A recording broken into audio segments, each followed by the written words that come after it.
নমস্কার বন্ধুরা, সোনাস বিউটিফুল ব্লগে তোমাদের সবাইকে স্বাগত। আশা করি তোমরা সবাই ভালো আছো। সকাল থেকে উঠেই তো সব কাজ শুরু হয়ে যায়, তবে আজকের কাজটা ছিল একটু অন্যরকম। বন্ধুরা, আমি কিন্তু সকালবেলা উঠে বাসি কাজকর্ম আগেই সেরে নিই, কিন্তু আজকে বারান্দাটা আগে ঝেড়ে নিয়েছি, তারপর বারান্দা পরিষ্কার করে নিয়েছি, তারপরে বেডরুমে এসেছি। বেডরুমে এসে এই যে সবার আগে পাখাটা ঝেড়ে নিচ্ছি। পাখাটা ঝেড়ে নেওয়াটা দরকার ছিল, অনেক দিন ধরেই পাখা চালাচ্ছি, গায়ে হাওয়া লাগছে না। তারপর দেখি পাখার গায়ে না ঝুলের একটা পুর জমেছে। আমি বলছি না, পাখাটা যখন ঝাড়বই তাহলে সাথে সাথে ঘরটা কেন ঝাড়বো না, তাই পাখার সাথে সাথে পুরো ঘরটাই ঝেড়ে নিলাম। ঝাড়তে ঝাড়তে আমার তো আর লম্বা ঝাড়ন নেই বন্ধুরা, তাই ঘরে যে ঝাঁটাটা দিয়ে আমরা ঝাড় দিই সেই ঝাঁটাটা দিয়ে আমাকে ঝাড়তে হলো। একটা লম্বা ঝাড়ন ছিল বন্ধুরা, সেটা বেশি দিন ব্যবহার করতে পারলাম না, খারাপ হয়ে গেছিলো, তাই এর মধ্যে একটা লম্বা ঝাড়ন কিনে নিতে হবে।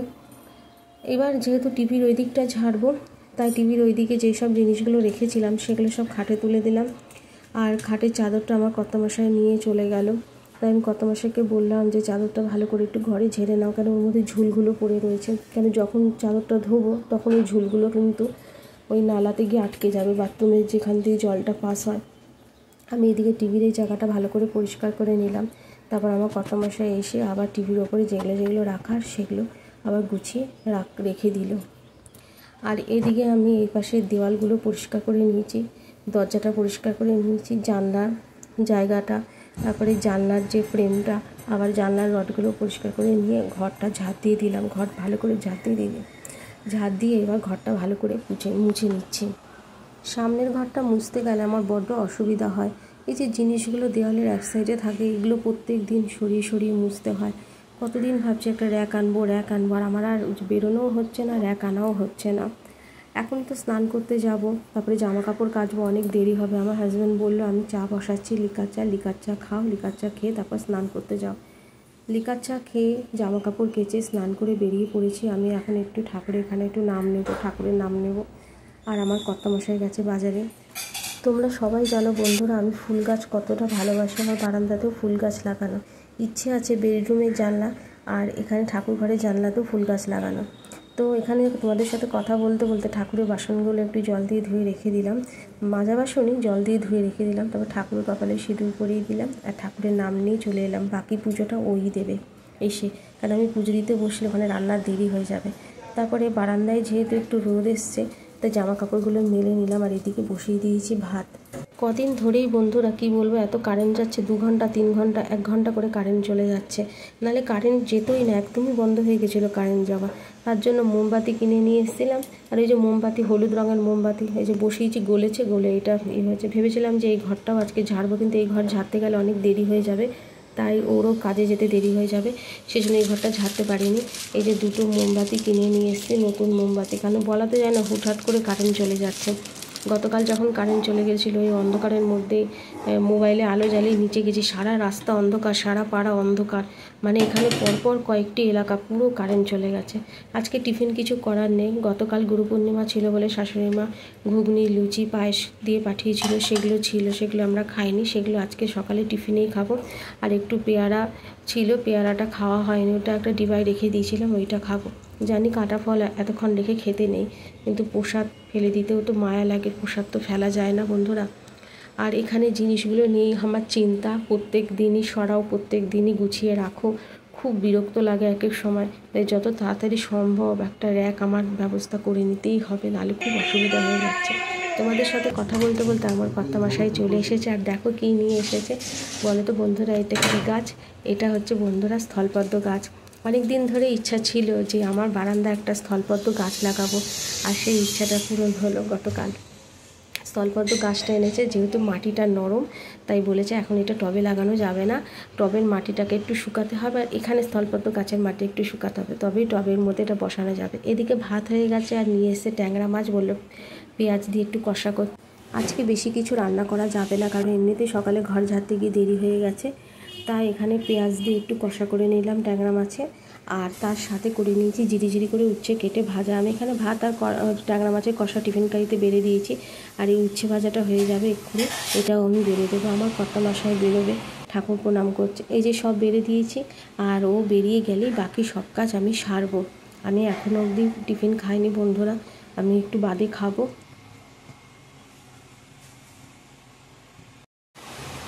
ও চলে যাওয়ার পর আমি রান্নাঘরের সব কাজ করলাম, তারপর ঠাকুরের বাসনগুলো মেজে নিলাম। এই যে টিফিন, বললাম না বন্ধুরা এখনও অবধি খাইনি, এবার টিফিন খেতে বসবো বন্ধুরা। তাই একটুখানি মুড়ি দিয়ে নিয়েছি, ঘুগলির সাথে মুড়ি দিয়ে আমার খেতে খুব ভালো লাগে, তাই নিয়েছি, এখন ঢেকে রাখলাম। এই যে তোমাদের দেখো রান্নাঘরটা দেখাচ্ছি, রান্নাঘরে কিন্তু সব কাজ আমার হয়ে গেছে। আর এখানে একটা খুব দরকারি জিনিস তোমাদেরকে দেখাবো, আর এটা তোমাদেরও জানা উচিত, এটা কিন্তু জেনে রাখা দরকার। আর তোমাদের দেখো আমি একটু রান্নাঘরে এই চারধারটা একটু দেখাচ্ছি। আমার তো এইদিকে সব টাইলস লাগানো, আমার রান্নাঘরে কিন্তু কোনো রং করা নেই, প্রাইমার খালি করা রয়েছে, তার রং আমি কিছু করিনি এখনও অবধি, আমরা রং টং কিচ্ছু করিনি, এই সিলিংয়ে বলো সাইডে বলো কিচ্ছু করা হয়নি, শুধুমাত্র এই টাইলসটাই যা বসানো রয়েছে। তাই তোমাদেরকে একটু চারধারটা ঘুরিয়ে দেখাচ্ছি। এই রান্নাঘরে একটু র্যাক লাগাবো ভাবছি, কিন্তু এখন তো অনেক রকম র্যাক পাওয়া যায়, হ্যাঙ্গিং র্যাকও পাওয়া যায়, আর নিচে দাঁড় করানো র্যাকও পাওয়া যায়, আবার নিচে চাকা লাগানো র্যাকও পাওয়া যায়, সেটা নিচে দাঁড় করানো থাকে। তাই ভাবছি কোন রকম র্যাক যে লাগাবো এখানে, অথচ ওই সামনের ঘরে ওখানে জিনিসগুলো সব মাটির মধ্যে ওইভাবে এক সাইডে ছড়ানো থাকে, ছড়ানো বলবো না, গুছিয়েই রাখি, কিন্তু ওই যে রোজ রোজ ঘর পুষতে গেলে ওগুলো সরিয়ে সরিয়ে তারপর পুষতে হয়, খুব অসুবিধা হয়, দেখি কি করি। আরেকটা যে জরুরি দরকারি কথা তোমাদের সাথে শেয়ার করব, সেটা হচ্ছে যে গ্যাসের পাইপটা দেখো আমার একটা লাল সুতির কাপড় দিয়ে মোড়ানো রয়েছে। কী কারণে মুড়িয়ে রেখেছি জানো বন্ধুরা, এই যে আমার স্ল্যাবটা গেছে, স্ল্যাবের ওপর দিয়ে দেখো গ্যাসের পাইপটা গেছে, তাই আজকে যদি লাল কাপড়ে দিয়ে মোড়ানো না থাকতো, এই জায়গাটা এটা সুতির কাপড় দিয়ে মুড়িয়েছি, তাহলে এই গ্যাসের পাইপটা কিন্তু স্ল্যাবের সাথে বারবার ঘষা খেত, আর ঘষা খেতে খেতে ওই জায়গাটা না একটা দাগ হতো, তারপর আস্তে আস্তে দাগের থেকে ফেটে যেত, ফেটে ফেটে আস্তে আস্তে কিন্তু ফাটলটা বড় হতো, আর ওখান দিয়ে গ্যাস বেরোতো।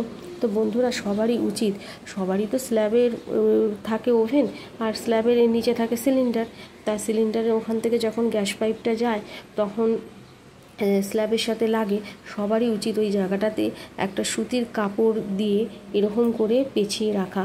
এতে কি হয়, পাইপটা অনেক দিন টেকসই হয়, অনেক বছর টেকসই হয়, এতে পাইপে কোনো দাগও পড়ে না, আর পাইপ কোনো ফেটেও যায় না, আর চির ভাবটাও ধরে না পাইপে। এগুলো তো বেশি করলেই তো বেশি ঘষলেই তো ঘষাঘষি যেখানে লাগবে সেখানেই তো আস্তে আস্তে স্পট হতে হতে হতে দাগ পড়তে পড়তে চির ধরে যাবে, তবে লাস্টে দেখবে ওখান থেকে গ্যাসের গন্ধ বেরোচ্ছে। তা বন্ধুরা আমার মার বাড়িতেও আমরা এভাবে করে রাখি, আর এখানেও আমি এভাবে করে রেখেছি, তোমরাও কিন্তু সবাই এভাবে করেই গ্যাসের পাইপটা রাখবে, এতে গ্যাসের পাইপ অনেক দিন ভালো থাকে। রান্নাঘরে কাজ সব কমপ্লিট হয়ে গেছে, অনেকক্ষণ আগে তোমাদেরকে ওই সব দেখালাম। দেখি যে বেডরুমে এসেছি, এসে দেখি আমার তো কর্তামশাই চশমা নিতেই আজকে ভুলে গেছে, তা চশমাটা সেই নিয়ে আমি আবার ড্রেসিং টেবিলের ওইখানটা দিয়ে রেখে দিলাম। কি করব, ভুলে গেছে, এখন তো আর ওই বাড়িতে যাওয়া সম্ভব না যে দিতে যাব, কাছে থাকলে তাহলে দিতে যেতে পারতাম, কিন্তু এতটা দূরে কি যাব। আমার টিফিন খাওয়া দাওয়া হয়ে গেছে বন্ধুরা, টিফিন খেয়ে নিয়েছি, আর তোমাদেরকে দেখো একটা চাদর দেখাচ্ছি, চাদরটা দেখো তো কীরকম হয়েছে। আমাদের বিছানার চাদরটা তো ধুয়ে দিয়েছি, তাই এই চাদরটা পেতেছি, আরও অনেক চাদর আছে, কিন্তু এই চাদরটা আজকে মনে হলো একটু পাতি। চাদরটা আমার খুব ভালো লাগে, যখন দোকানে গেছিলাম চাদর কিনতে তখন অনেকগুলো চাদর দেখিয়েছে, কিন্তু তার মধ্যে থেকে এই চাদরটা আমার বেশি ভালো লেগেছে। চাদরটা দেখে বলো তো কে কার কীরকম লেগেছে।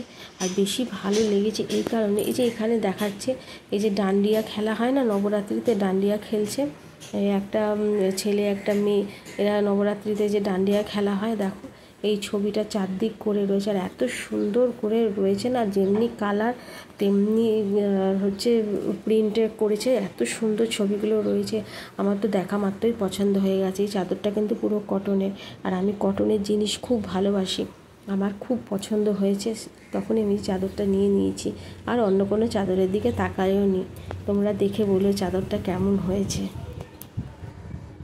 সারাদিনই তো ঘরের মধ্যে একা, সেও আমার কর্তামশাই আসবে রাতে 8টা সাড়ে 8টায়, এখন একটু জামা কাপড়গুলো মানে দুটো নাইটি সেলাই করতে বসবো, চুড়িদারটাও বসবো, তা ভাবলাম একটু টিভি দেখি, ওই যে টিভি চলছে না। আসলে সকালবেলা যখন আমি ঘর ঝেড়েছি তখন তো এই জায়গাটাও আমি ঝেড়েছি, এইগুলো সেটটপ বক্সটা তুলেছি, টিভির পিছনে তারগুলো সরিয়ে পরিষ্কার করেছি, কি জানি কি হলো, আবার কি সে আগের মতো হলো, অনেক আগে এরকম হয়েছিল, এরকম পরিষ্কার করতে গিয়ে তারটা কোথা থেকে লুজ হয়ে গেছে, ব্যাস টিভি চলছিল না, ওই টিভির কেবলের লোক এসে বললো লুজ হয়ে গেছে, কোনো কারণে খুলে গেছে, ওই জন্য আবার কি সেই রকম হলো। ভাবলাম যে সেলাই করতে করতে একটু টিভি দেখবো, টিভিও দেখতে পারলাম না, ওকে ফোন করে বললাম যে তুমি একটু ফোন করে বলো, ও কেবলে ওখানে খবর দিয়েছে, কিন্তু এখনও অবধি লোক আসেনি। তোমাদের সাথে কথা বলতে বলতে বিছানায় মাদুরটাও পেতে নিলাম। আর এইদিকে দেখলাম সেই কি মেঘ করে এসছে, জোরে বৃষ্টি। ওইদিকে বৃষ্টি দেখে আমি একটু চাও করে নিলাম। জানো, একবার হলো একটু সকালে দুধ চা খাই। চা করে নিয়ে ওখানে রেখেছি পাখার তলায়, কারণ একটু ঠান্ডা, চাটা ঠান্ডা না হলে খাওয়া যায় না। তাই জামা কাপড়গুলো বের করে রেখেছি, যেগুলো সেলাই করব। যেই চাটা ঠান্ডা হয়েছে অমনি একটু চা আর বিস্কুট খেয়ে নিচ্ছি।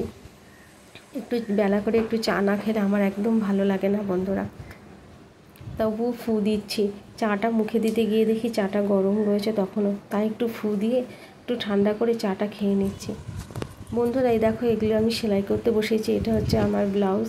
এই ব্লাউজটা আমি পুজোর পারপাসেই কিনেছি। লক্ষ্মী পুজোর দিন বলো, কালী পুজোর দিন বলো, এই ব্লাউজটা পরি। আমার ব্লাউজটা খুব পছন্দ, সুতির, এটা সুতির পুরো ব্লাউজটা। আর এইখানে যে সমস্যাটা হয়েছে, এই যে পিঠের কাছে যে ফিতে থাকে, একটা সাইডের ফিতে সেলাইটা খুলে গেছে, তো ওইটাও সেলাই করে নিলাম।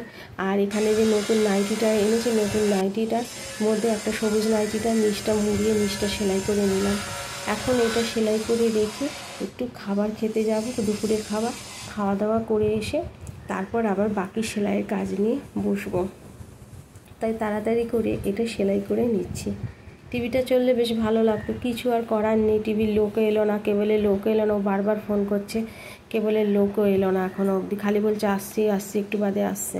এই যে খেতে যাচ্ছি, খেয়ে এসে তারপর বাকি কাজ করব। বন্ধুরা, আমার দুপুরের খাওয়া হয়ে গেছে আর বাসনটা মেজে এসেছি। আর এই যে দেখো, আমি নিচটা, এই নাইটির নিচটা সেলাই করে নিয়েছি। এবার আরেকটা নাইটিও আমি ভাবলাম সেলাই করব, কিন্তু এটা সেলাই করতে হলো না বন্ধুরা। যেটা দেখলাম সেদিনকে আমার হাজব্যান্ড এই সবুজ নাইটির নিচটা কেটে দিয়েছে, কিন্তু এইটা কাটেনি। তখনই দেখেছি একটু ছোট বড় আছে, মানে সবুজ নাইটিটা যতটা বড় এই নাইটি কিন্তু ততটা বড় না। এই নাইটি কিন্তু সবুজ নাইটি থেকে একটু ছোট। তাই যখন আমি ওইটাকে মাপ দিয়ে দেখলাম যে না, এই নাইটির মাপ আর ওই নাইটির মাপ এক হয়ে গেছে। তাহলে এই নাইটিটার কাটার কোনো প্রয়োজন নেই, তাই এই নাইটিটা কাটলাম না। কিন্তু নিচের দিকে যে সেলাইটা রয়েছে, ওই সেলাইয়ের উপর আমি আরেকবার সেলাই করে দিলাম। এতে নাইটিটা অনেক দিন ভালো থাকবে, কারণ ওই নিচের দিকে পা দিয়ে বারবার হাঁটা হয়, নাইটিটা ঘষা লাগে। তাই ওই সেলাইয়ের উপরে আমি সেলাই করে দিলাম। এই নাইটিগুলো এখন ভাঁজ করে রেখে দিচ্ছি, সাথে এই সবুজ নাইটিটাও আমি ভাঁজ করে রাখছি। নাইটি দুটোর রং কেমন হয়েছে অবশ্যই জানিও। আমি আগের ভিডিওতে এই দুটো নাইটি, চুড়িদার সবই দেখিয়েছি। তোমরা কেউ কমেন্টস করোনি, অবশ্যই কমেন্টস করে জানিও যে নাইটির দুটোর রং কেমন হয়েছে আর তার সাথে চুড়িদারটাও কেমন হয়েছে। এই দেখো, চুড়িদারটা কিন্তু ওই যে ক্যাপরি প্যান্ট বলে না এখন বেরিয়েছে, ওই প্যান্ট, লম্বা না, অনেকটা পালাজোর মতো। আর এটাও কটনের। চুড়িদারের জামাটা ভাবলাম সেলাই করব, আর সেলাই করলাম না, কেন পাশ দুটো বেশ বড়। তাই ওই জন্য একটা মাপ করা চুড়িদারের ওর ওপর বসিয়ে সেলাই করতে হবে। আজকে আর সেলাই করতে ইচ্ছা করছে না, তাই ভাঁজ করে রেখে দিলাম, অন্য একদিন বসে এটা সেলাই করে নেব। চলে এলাম বারান্দায় স্থলপদ্ম গাছটাকে দেখতে। অনেক দিনের আশা ছিল বারান্দায় একটা স্থলপদ্ম গাছ হবে, আর সেটা ঠিক পূরণ হলো। এইবার হচ্ছে স্থলপদ্ম গাছের যে মাটিটা একটু নরম, মানে শুকিয়ে গেলেই আমি বড় টবের মধ্যে বসিয়ে দেব। দেখো, মাটির গোড়াটা দেখেছো তো, নরম কত। এটা একটু শুকাক, তারপরে টবে বসাতে বলেছে। টবের মাটিও যেন মানে শুকনো থাকে বলে দিয়েছে। আমার ফুল গাছ ভীষণ ভালো লাগে। আর বলো তো বন্ধুরা, এর মধ্যে যেখানে যখন সাদা ফুল হবে, মানে স্থলপদ্ম যখন সাদা হবে, কত ভালো লাগবে দেখতে। আবার যত বেলা গড়াবে স্থলপদ্মের রঙটা তখন সাদা থেকে গোলাপিতে চলে আসবে। আজকে সকাল থেকে যা যা করলাম তাই সব কিছুই তোমাদের সাথে শেয়ার করলাম। তোমরাই তো আমার আপন, তোমরাই তো আমার বন্ধু, তোমরাই তো আমার সব কিছু। তাই বন্ধুরা, আমি তোমাদেরকে সব কিছু শেয়ার করবো আর সব কিছুই তোমাদেরকে দেখাবো। আর এদিকে তোমাদের সাথে কথা বলতে বলতে দেখো, নীলকণ্ঠ গাছটাকে দেখাচ্ছি। নীলকণ্ঠ গাছটার আগাটা কতটা উঁচুতে উঠে গেছে। আর এই যে আমার তরুলতা গাছ, দেখো তরুলতা গাছটা জমিনের সাথে বসে গেছে। কি করব বলো বন্ধুরা, এরও তো সাপোর্টের দরকার। তাই ভাবছি এই গাছটা সামনের ঘরেই রাখবো, জানলার দিকে। বন্ধুরা, এই গাছগুলো তো বাওয়া গাছ, মানে এগুলো বেয়ে বেয়ে ওঠে। তাই এই গাছটাকে সামনের ঘরে রাখবো। সামনের ঘরে গ্রিলের ওখানে রেখে দিলে কি, গ্রিলের সাথে সাথে পেঁচিয়ে দেবো। ও পেঁচিয়ে পেঁচিয়ে গ্রিল বেশ জড়িয়ে জড়িয়ে উঠবে। আর এখানে রানী কালারের ফুল হয়, দেখতেও অপূর্ব লাগবে। প্লিজ বন্ধুরা, সাপোর্ট করো আমার চ্যানেলটিকে লাইক, শেয়ার, কমেন্ট করো। আজকের মতো ভিডিওটি এই অবধি। আবারও একটা নতুন ভিডিও নিয়ে দেখা হবে তোমাদের সাথে। রাধে রাধে।